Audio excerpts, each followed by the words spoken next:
પહેલાં તો ડાયાબિટીસની આપણા દેશમાં પરિસ્થિતિ શું છે એનું એક હું બિલકુલ કહીશ. સર, બિલકુલ. 10 કરોડ લોકો ડાયાબિટીસના આ 140 કન્ટ્રીઝમાં 140 કરોડના દેશમાં 10 કરોડ લોકો છે.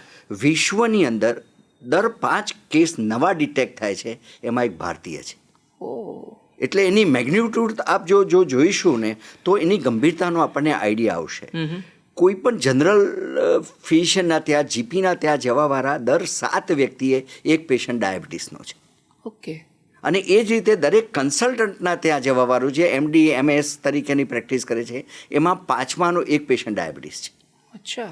એટલે આટલી ગંભીર વસ્તુ ડાયાબિટીસની વધતી ગઈ છે અને એના કારણે જ રોગોનું ઘર. એક સિમ્પલ ઉદાહરણ આપું કે દુનિયાભરની અંદર અંધાપાનું પહેલું કારણ અનકન્ટ્રોલ ડાયાબિટીસ છે.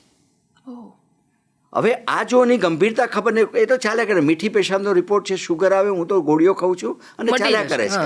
પણ એ એની ગંભીરતા નથી. બેઝિક વસ્તુ નવું પેશન્ટ જે પણ ડિટેક્ટ થાય છે. અને બીજું અનફોર્ચ્યુનેટલી કેવું છે ડાયાબિટીસ બાબતમાં, દુનિયાની અંદર જે જીનેટિકલી વ્યાપ્ત છે એના કરતાં ભારતમાં આખું જીનેટિકલી ટોટલી ડિફરન્ટ છે.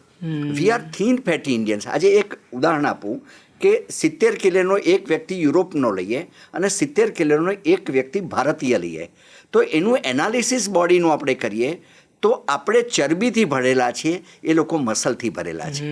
એટલે અત્યારે હાલ ડેવલપ કન્ટ્રીઝ એ ભારતના નાગરિકોને થીન ફેટી ઇન્ડિયન કહે છે.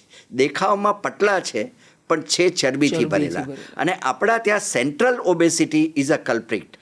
એટલે એના કારણે આપણને એ લોકોને 50, 60, 70માં વર્ષે ડાયાબિટીસ થાય છે, આપણા ત્યાં 30 અને 40માં વર્ષે આવી ગયું. અચ્છા. અને એવી જ રીતે આપણી બ્લડ વેસલ્સ બી પટલી છે જે યુરોપ અમેરિકાની સામે. એટલે genetically we are prone for the heart disease. હવે આ અનકન્ટ્રોલ ડાયાબિટીસની પહેલી પ્રોડક્ટ છે એ હૃદયરોગ છે.